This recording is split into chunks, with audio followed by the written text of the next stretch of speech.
کیا آپ جانتے ہیں قرآن میں اللہ تعالیٰ نے 25 انبیاء علیہم السلام کے نام خود ذکر فرمائے اور ان انبیاء کا تعلق صرف عرب دنیا سے نہیں بلکہ دنیا کے مختلف حصوں سے تھا۔ کچھ موجودہ عراق، کچھ مصر، کچھ فلسطین، کچھ عرب اور کچھ ایران کے علاقوں میں مبعوث ہوئے تھے۔ تو آئیے جانتے ہیں ان عظیم ہستیوں کا مختصر تعارف اور وہ آج کن ملکوں سے جڑے ہوئے ہیں۔ حضرت آدم علیہ السلام انسانیت کے پہلے نبی اور تمام انسانوں کے والد تھے۔ اللہ تعالیٰ نے آپ کو مٹی سے پیدا کیا، جنت میں ٹھہرایا اور فرشتوں کو آپ کو سجدہ کرنے کا حکم دیا۔ مگر جب حضرت آدم علیہ السلام سے ایک لغزش ہوئی اور انہوں نے ممنوع درخت کا پھل کھا لیا تو اللہ تعالیٰ نے انہیں زمین پر اتار دیا۔ یہ ان کی آزمائش کا آغاز تھا۔ اسی کے ساتھ انسانوں کی زمینی زندگی کی ابتدا ہوئی۔ روایات میں مختلف آراء ہیں کہ حضرت آدم علیہ السلام کا نزول زمین پر کہاں ہوا۔ کچھ کے مطابق یہ مقام سری لنکا کا علاقہ ہے، کچھ کے نزدیک عراق اور بعض کے مطابق بھارت۔ یہی وہ لمحہ تھا جب زمین پر انسانی تاریخ کا آغاز ہوا اور نبوت کا سلسلہ شروع ہوا۔ حضرت ادریس علیہ السلام علم و حکمت کے عظیم نبی تھے جنہیں سب سے پہلے قلم سے لکھنا سکھایا گیا۔ اللہ تعالیٰ نے نہ صرف دینی علم دیا بلکہ دنیاوی مہارتیں بھی عطا فرمائیں، جیسے کپڑے سینا، زراعت اور فلکیات کا علم۔ آپ حضرت آدم علیہ السلام کی نسل سے تھے اور آپ کا تعلق قدیم شہر بابل سے تھا جو آج کے عراق میں واقع ہے۔ آپ نے وہیں اپنی قوم کو دین حق کی دعوت دی اور ان کی اصلاح کی کوشش کی۔ بعد ازاں کچھ روایات کے مطابق آپ مصر کی طرف ہجرت کر گئے، جہاں آپ نے علم، تہذیب اور ترقی یافتہ معاشرے کی بنیاد رکھی۔ حضرت ادریس علیہ السلام کو نہ صرف روحانی رہنما بلکہ دنیاوی علوم کے بانیوں میں بھی شمار کیا جاتا ہے۔ حضرت نوح علیہ السلام اللہ کے صابر اور عظیم پیغمبر تھے جنہوں نے 950 سال تک اپنی قوم کو اللہ کی طرف بلایا۔ انہوں نے ہر ممکن طریقے سے اپنی قوم کو سمجھایا مگر بہت کم لوگ ایمان لائے۔ جب قوم نے انکار پر اصرار کیا تو اللہ نے ایک زبردست طوفان بھیجا اور صرف ایمان لانے والے ہی کشتی میں سوار ہو کر بچ سکے۔ حضرت نوح علیہ السلام کا تعلق بابل یعنی موجودہ عراق سے تھا اور وہیں سے ان کی دعوت کا آغاز ہوا۔ حضرت ہود علیہ السلام کو اللہ تعالیٰ نے قوم عاد کی طرف بھیجا جو طاقتور، قد آور اور مادی ترقی میں آگے تھے مگر تکبر اور شرک میں ڈوبے ہوئے تھے۔ حضرت ہود علیہ السلام نے انہیں اللہ کی توحید کی دعوت دی اور غرور چھوڑنے کا پیغام دیا مگر انہوں نے انکار کیا۔ نتیجے کے طور پر ان پر سخت آندھی کا عذاب نازل ہوا۔ ان کا علاقہ حضر موت تھا جو موجودہ یمن میں واقع ہے۔ حضرت صالح علیہ السلام کو اللہ تعالیٰ نے قوم سمود کی ہدایت کے لیے بھیجا جو پہاڑوں کو تراش کر شاندار مکانات بناتے تھے لیکن اللہ کی نافرمانی میں مبتلا تھے۔ حضرت صالح علیہ السلام نے انہیں اللہ کی وحدانیت کی دعوت دی اور نافرمانی سے باز رہنے کا کہا۔ ان کے مطالبے پر اللہ نے معجزے کے طور پر اونٹنی عطا فرمائی مگر قوم نے اس اونٹنی کو قتل کر دیا۔ نتیجے میں زبردست زلزلے اور چنگھاڑ کے عذاب سے وہ ہلاک ہو گئے۔ یہ واقعہ مدائن صالح کے علاقے میں پیش آیا جو آج سعودی عرب میں واقع ہے۔ حضرت ابراہیم علیہ السلام کو اللہ تعالیٰ نے بابل کے مشرکوں کی ہدایت کے لیے مبعوث فرمایا۔ آپ نے اپنے رب کی وحدانیت پر کامل ایمان رکھا اور بت پرستی کے خلاف کھل کر آواز بلند کی۔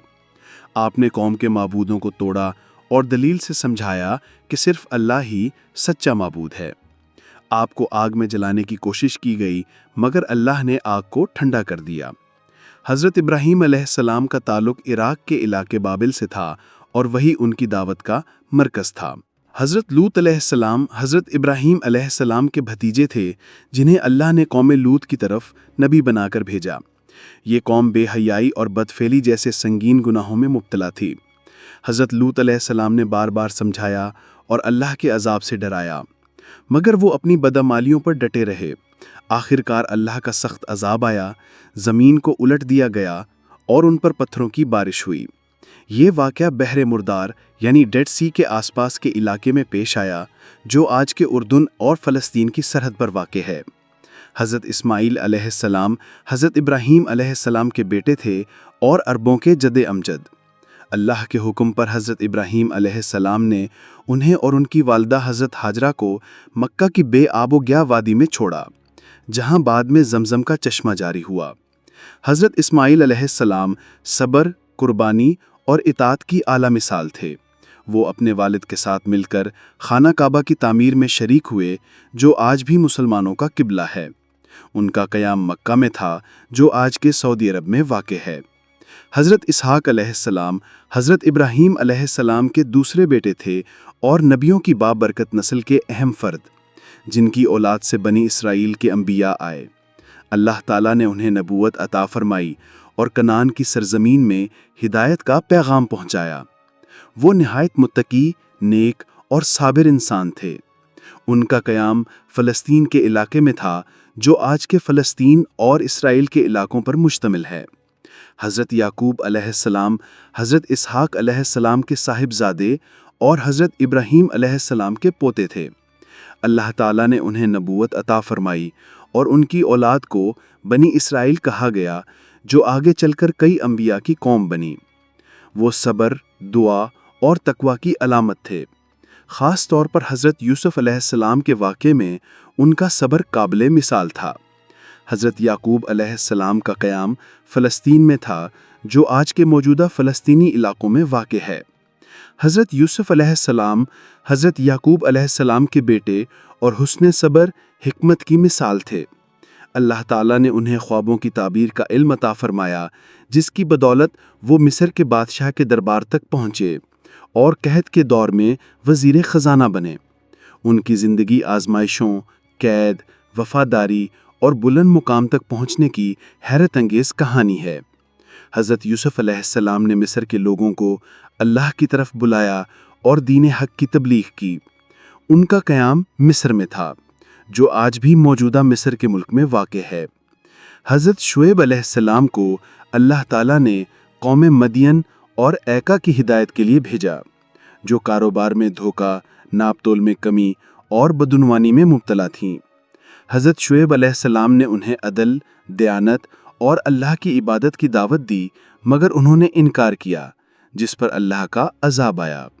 ان کا علاقہ شمالی حجاز تھا، جو آج کے سعودی عرب اور جارڈن کی سرحدی علاقوں میں آتا ہے۔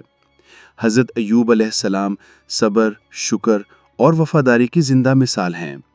انہیں طویل عرصے تک بیماری، تنہائی اور آزمائشوں کا سامنا رہا، مگر انہوں نے کبھی اللہ سے شکایت نہ کی۔ ان کی دعا اور صبر کی بدولت اللہ نے انہیں شفا دی اور سب کچھ لوٹا دیا۔ حضرت ایوب علیہ السلام کا تعلق بنی اسرائیل سے تھا اور ان کا قیام شام کے علاقے میں تھا، جو آج موجودہ شام کے ملک میں واقع ہے۔ حضرت ذوالکفل علیہ السلام ایک نیک، صابر اور عادل نبی تھے، جن کا ذکر قرآن مجید میں آیا ہے۔ اگرچہ ان کی تفصیل بہت کم ہے، ان کا شمار انبیاء بنی اسرائیل میں ہوتا ہے، اور انہوں نے عدل و انصاف سے لوگوں کی رہنمائی کی۔ بعض روایات کے مطابق ان کا قیام عراق یا شام کے علاقے میں تھا، جو آج کے موجودہ عراق یا شام میں شامل ہے۔ حضرت موسیٰ علیہ السلام اللہ کے جلیل القدر پیغمبر تھے، جنہیں فرعون اور اس کی ظالم حکومت کے خلاف مبعوث کیا گیا۔ انہوں نے بنی اسرائیل کو غلامی سے نجات دلائی، اللہ سے کلام ہونے کا شرف حاصل کیا اور توریت نازل کی۔ حضرت موسیٰ علیہ السلام نے فرعون کے دربار میں جا کر حق کی دعوت دی اور اللہ کے حکم سے دریا کو چیر کر اپنی قوم کو بچا لیا۔ ان کا زمانہ مصر، کوہ سینا اور ارد گرد کے علاقوں میں گزرا، جو آج کے مصر، اسرائیل اور سعودی عرب کے حصوں پر مشتمل ہے۔ حضرت ہارون علیہ السلام حضرت موسیٰ علیہ السلام کے بڑے بھائی تھے اور ان کے معاون و وزیر تھے۔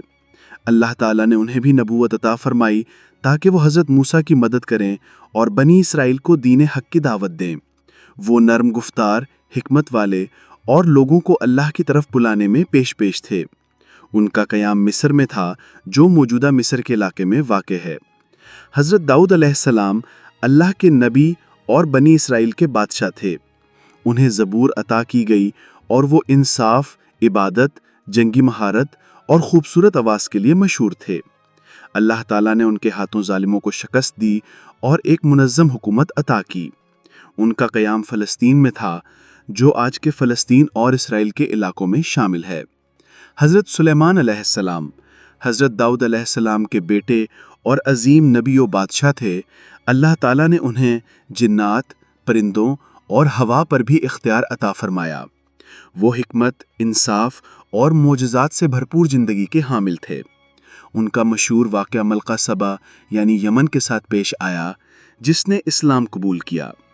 حضرت سلیمان علیہ السلام کا مرکز فلسطین تھا اور ان کی حکومت کا دائرہ اسرائیل، فلسطین سے لے کر یمن تک پھیلا ہوا تھا۔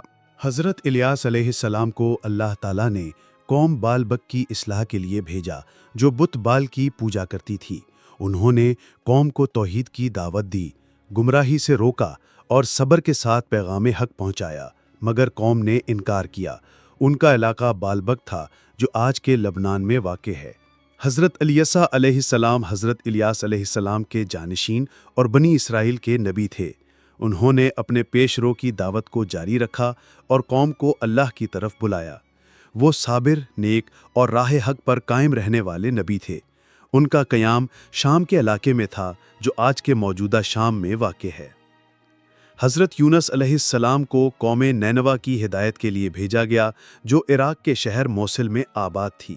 جب قوم نے انکار کیا تو حضرت یونس نے وقتی طور پر انہیں چھوڑ دیا۔ بعد میں انہیں مچھلی کے پیٹ میں آزمائش کا سامنا کرنا پڑا۔